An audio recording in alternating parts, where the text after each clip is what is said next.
오늘 우리가 함께 읽은 복음서의 말씀은 예수님께서 어떻게 부활하셨는지 그 부활하신 장면을 묘사를 하고 있습니다. 제가 주보에 이콘을 실었는데요. 무덤은 죽음의 공간입니다. 시신이 안치되어 있는 곳이고 그곳은 큰 돌로 막혀져 있고 누구도 들어갈 수도 없고 또 시신이 나올 수도 없는 그런 밀폐된 공간, 어둠의 공간, 외로운 공간, 죽음의 공간입니다. 그래서 이런 죽음의 공간을 삶을 살아가는 사람들은 싫어합니다. 그래서 멀리 떨어져 있기 원하고요. 무슨 납골당이나 묘지 같은 것들이 아파트 옆에 온다 그러면 극구 반대하고 막 혐오 시설이라고 막 이렇게 할 정도로 삶과 죽음은 아주 멀리 떨어져 있고 만나서는 안 될 것으로 되어 있습니다. 그 죽음의 공간에 오늘 새벽에 여인들이 그것을 찾아갑니다. 어둑어둑하고 여성들의 겁도 좀 많은데 죽음의 공간을 자기들끼리 찾아가는 거죠. 그것은 두려움과 공포와 걱정보다도 이 여성들은 예수님을 사랑하는 마음이 더 뜨겁고 절실했기 때문에 그 두려움과 공포를 이겨나간 것입니다. 그런데 가보니까 입구는 이미 열려져 있었고 죽음의 공간이어야 될 것에는 놀라운 변화가 이미 일어나 있었습니다. 우리가 이런 그림을 이콘이라고 말합니다. 이콘은 정교회, 그리스 그 북쪽으로 쭉 올라가면은 콘스탄티노플이 있는 튀르키예, 그 다음에 발칸반도 지나서 러시아까지 옛날 지형으로 치면은 로마 중심의 서로마가 아니라 콘스탄티노플 중심의 동로마 중심의 이 기독교를 정교회라고 말하는데 이 정교회 쪽에서는 서양 쪽 그림과 달리 이콘이 발달했어요. 이 이콘은 진리를 그것이 담고 있다. 이 그림 자체가 진리를 담고 있기 때문에 진리는 보태지도 말아야 되고 깎아서도 안 돼. 있는 그대로를 그림에 묘사해야만 힘이 있다. 거기에 진리가 담길 수 있다고 생각하는 전통이 있어서 성경에 기록되지 않은 부분은 그리지 않는 거예요. 보지 않은 것은 그릴 수가 없는 겁니다. 그런데 성경에는 예수님께서 부활하시는 장면은 기록되어 있지 않아요. 부활한 다음의 모습이 기록되어 있기 때문에 오늘 이 이콘은 그 전통, 이콘의 전통을 철저하게 살려서 예수님은 안 계시고 부활하신 이후의 무덤의 공간의 모습을 묘사를 해놓고 있습니다. 그곳은 죽음의 공간, 어둠의 공간, 고독한 공간이어야 되는데 예수님이 부활하신 이후에 그 공간은 이미 새로운 공간으로 변화되어 있었습니다. 큰 차이는 빛이죠. 그것도 그냥 빛이 아니라 황금빛으로 그려놨습니다. 빛은 하나님께로부터 오는 겁니다. 빛은 죽음을 넘어서는 생명을 상징하는 것입니다.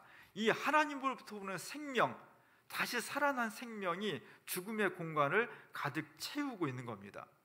예수님의 시신을 맡아두었던 관은 그 관 속에 예수님의 시신이 차갑게 놓여져 있어야 되는데 시신은 없어졌어요. 그리고 예수님 시신을 똘똘 말고 있던 세마포만 가지런히 놓여져 있습니다. 그리고 놀랍게도 그 관 머리맡에 천사가 지금 날개를 푸드락거리면서 내려와 앉아 있습니다. 여인들은 깜짝 놀랐죠. 그 여인들을 향해서 이 천사가 놀라운 소식을 전해줍니다. 약간 꾸짖듯이 전해줍니다. 너희는 왜 살아있는 분을 죽은 자의 공간에서 찾고 있느냐? 예수님은 죽음에 갇혀 있지 않고 지금도 우리의 삶의 현장에서, 역사의 현장에서 아주 활동적으로 우렁차게 주님의 사역을 감당하고 있다. 이 놀라운 소식을 전해주고 있습니다. 그 말이, 이 소식이 2000년 동안 그 소식을 듣는 사람들을 변화시켰고 사회에 새로운 변혁을 일으키는 놀라운 바람이 되었습니다. 부활하신 주님은 어디에 계시는가? 지금도 살아계셔서 우리 가운데 활동하시고 내가 고민하고 힘들고 탄원하는 그 속에 계시며 우리 역사 현장에 주님께서 살아계셔서 끊임없이 죽음을 이기시고 새롭게 생동하는 힘으로 부활의 능력으로 살아오른다는 것이 복음의 핵심입니다. 이것을 믿음으로 받아들이는 사람은 2000년 동안 어디에 살든지 누구든지 놀라운 변화를 경험했다는 거예요. 인생이 변했다는 겁니다. 이 소식을 믿음으로 받아들이는 사회는 구조가 변하고 사회 역사가 새로워지는 놀라운 변화를 체험하게 되었다는 것입니다. 이 복음의 소식, 주님께서 죽음에 갇혀 있지 않고 부활해서 살아나셨다는 이 복음의 소식을 받아들이는 사람, 그 시대, 그 사회는 어둠 속에 갇혀 있지 않고 새로운 생명으로 살아오른다. 이것이 기독교 복음의 중심이에요.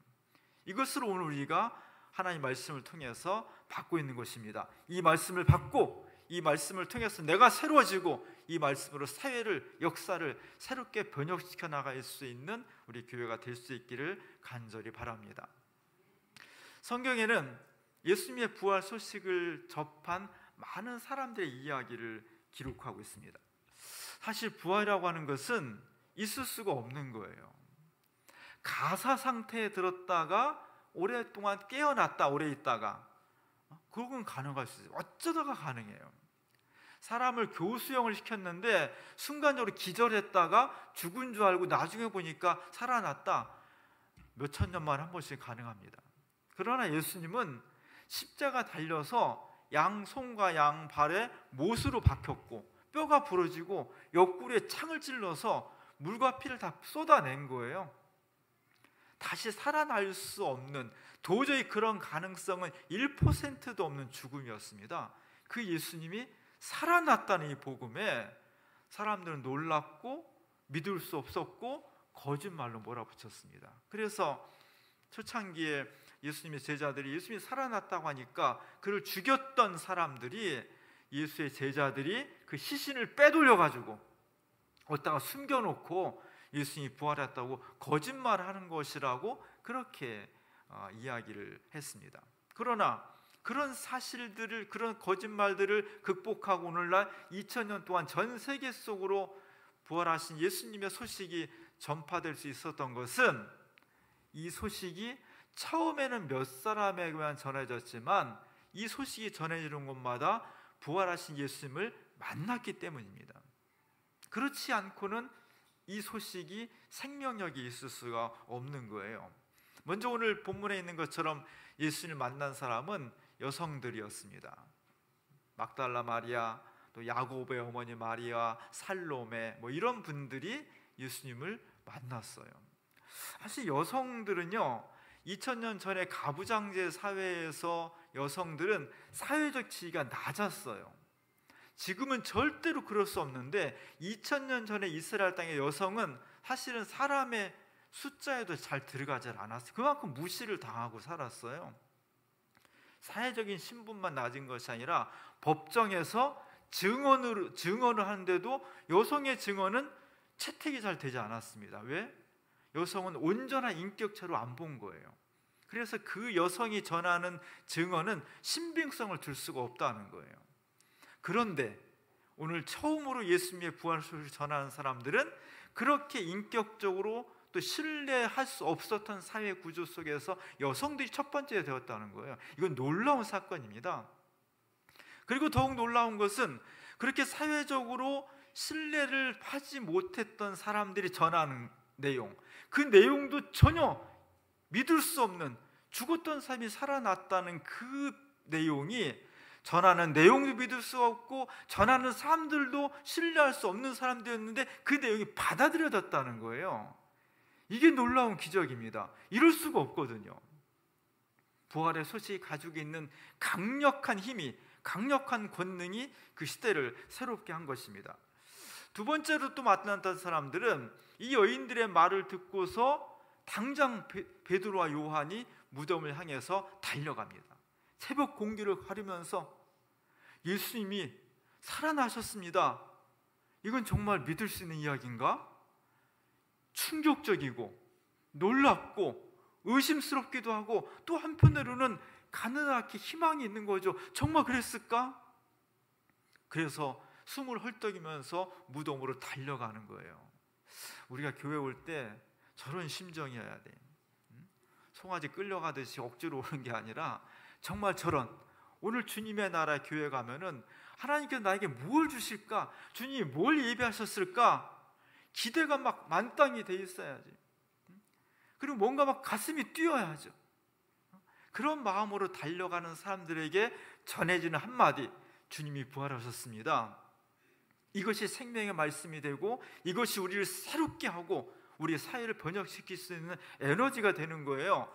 베드로와 요한이 그 일을 감당한 거예요. 그 말을 듣자마자 득달같이 달려가서 무덤을 확인하고 주님이 부활하셨다는 것을 다시 알리는 놀라운 역사를 감당했습니다.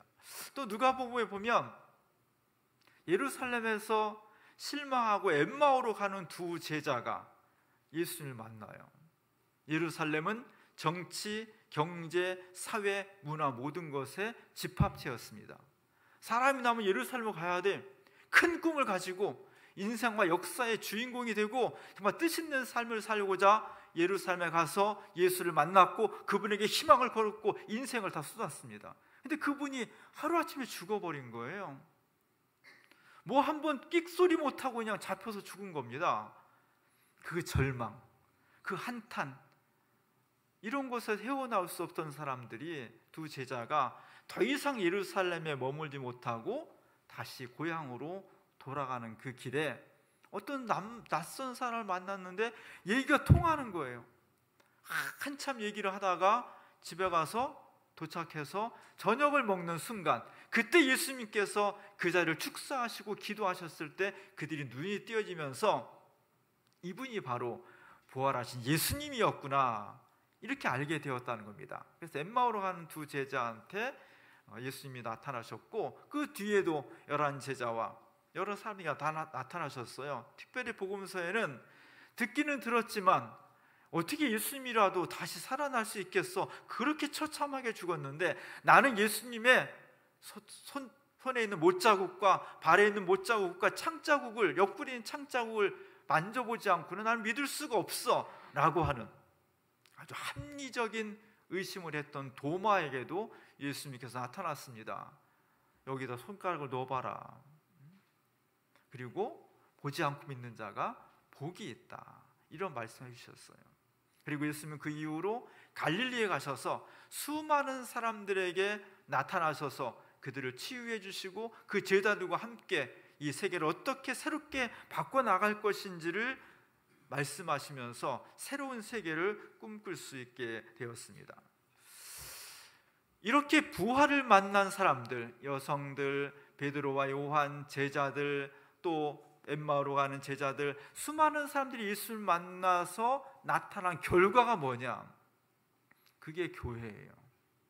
교회는 그냥 이루어진 것이 아니라 예수님께서 죽음을 이기시고 부활하셨다는 소식을 들은 사람들, 그 듣고서 그것을 경험하고 믿고 새로운 삶의 용기와 세계 역사를 변화시키겠다는 놀라운 사명감으로 뜨겁게 일어난 사람들이 모인 공동체, 이게 교회입니다.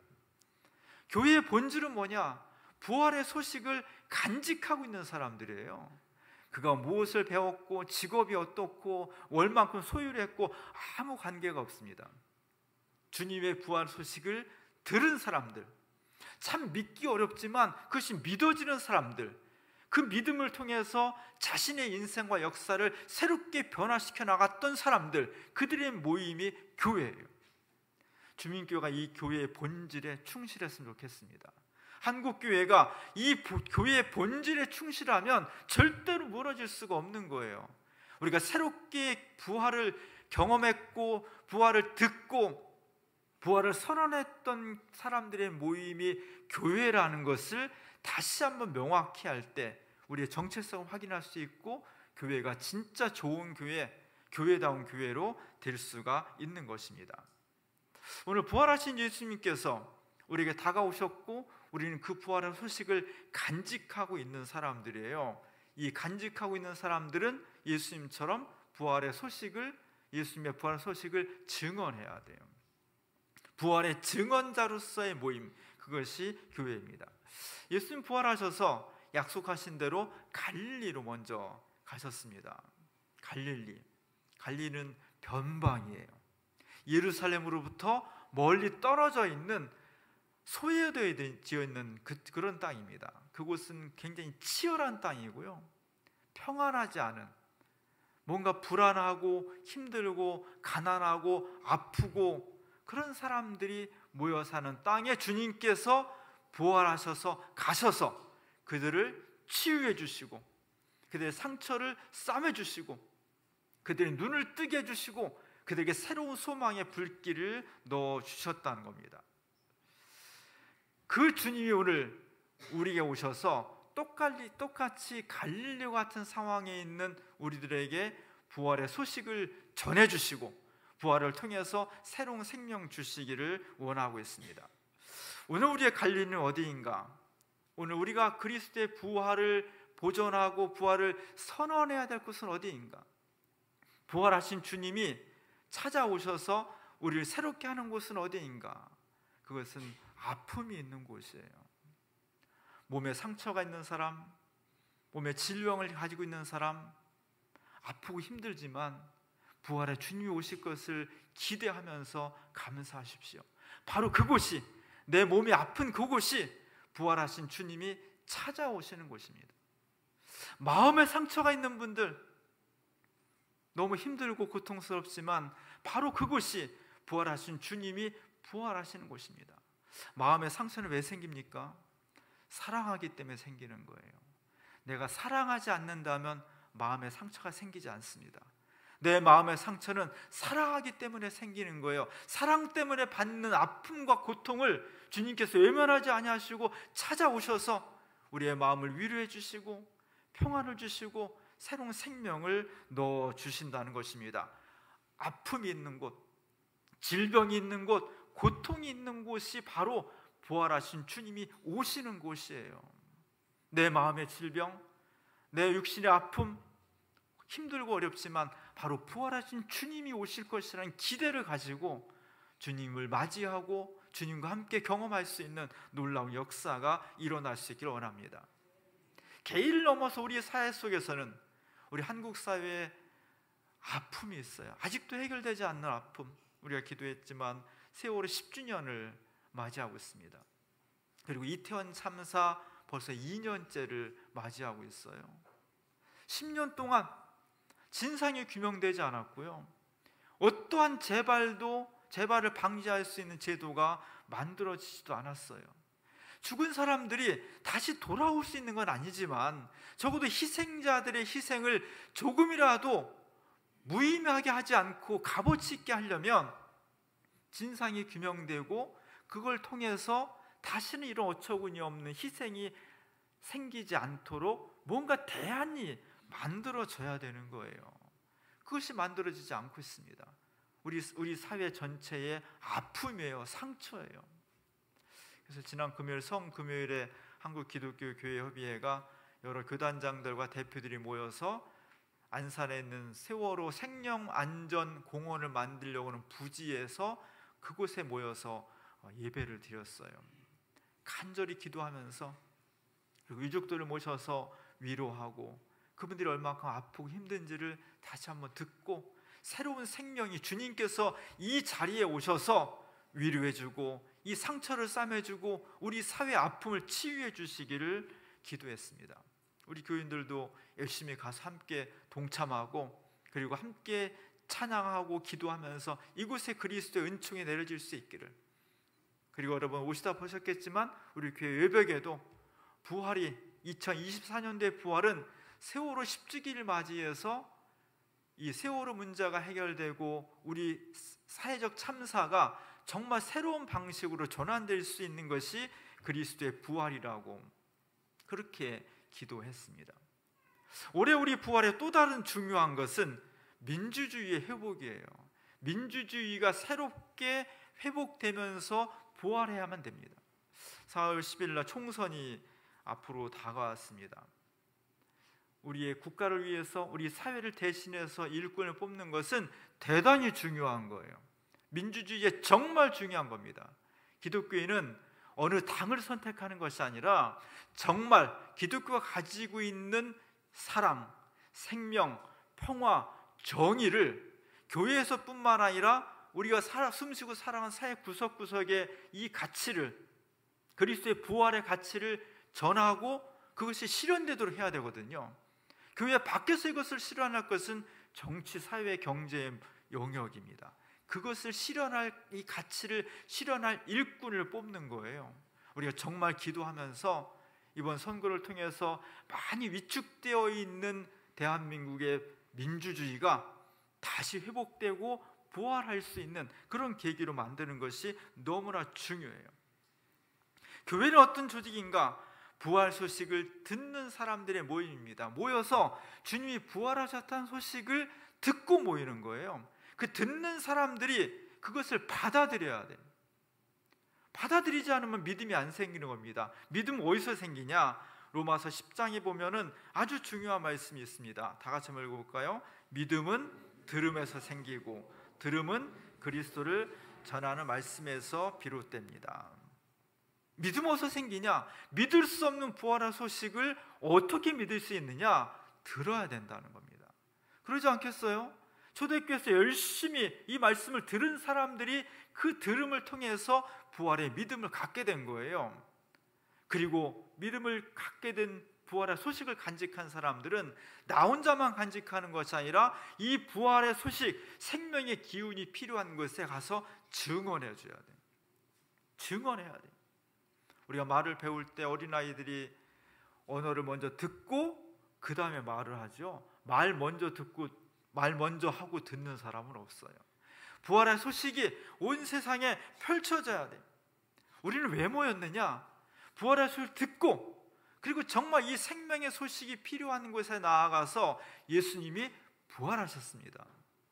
몸이 아픈 사람, 마음에 상처가 있는 사람, 고통 중에 있는 사람, 사회적 참사로 아픈 사람, 힘들어하는 사람, 절망 있는 사람, 그 사람들에게 예수님께서 부활하셨습니다. 예수님께서 우리에게 희망이 되셨습니다. 예수님께서 죽음을 이기시고 우리에게 생명을 주셨습니다. 이 말씀을 전하기 위해서 우리가 모인 것입니다. 오늘 부활주일입니다. 주님의 부활하심을 진심으로 축하하고 환영하고 감사합니다. 이 부활의 소식을 잘 들으십시오. 이 부활의 소식을 잘 받아들이십시오. 이 부활의 소식을 확신 있게 믿으십시오. 이 부활의 소식을 나아가서 정말 사랑하는 우리 사람들, 이웃들, 친구들, 가족들, 그리고 우리의 사회 역사 속에 예수 그리스도가 죽음 가운데, 불의 가운데 갇혀있지 않고 그것을 극복하고 이겨내서 우리에게 산 소망이 되셨고 생명을 주셨고 우리에게 진정한 상처를 치유해 주시고 새로운 인생과 역사를 주셨다고 힘차게 자신 있게 당당하게 외치시기 바랍니다. 그럴 때 우리 모든 세상이 부활의 기운이 충만해지고 새로운 인생과 역사를 만들 수 있을 것입니다. 2024년도 부활하신 주님이 우리 개인의 삶과 가정과 일터와 역사 속에 충만하시기를 주님의 이름으로 간절히 축원합니다. 기도하겠습니다. 주님의 부활을 감사드립니다. 주님께서 부활하심으로 죽음의 공간을 생명의 빛으로 바꾸어 놓으셨습니다. 참 믿기 어려운 부활이지만 예수 그리스도의 부활은 가능하며 부활하신 주님이 우리에게 오셔서 우리의 상처를 싸매주시고 우리를 온전한 삶으로 회복시켜 주심을 감사합니다. 개인과 역사를 넘어서 부활하신 주님의 소식이 깊고 넓게 펼쳐져서 아직도 눈물을 흘리고 불안과 공포와 아픔 가운데 있는 이 시대의 사람들이 그리스도의 부활을 통해 새 희망을 얻고 새 생명을 얻고 부활의 삶을 오늘 우리 가운데서 살아갈 수 있도록 도와주옵소서. 예수님의 이름으로 간절히 기도합니다.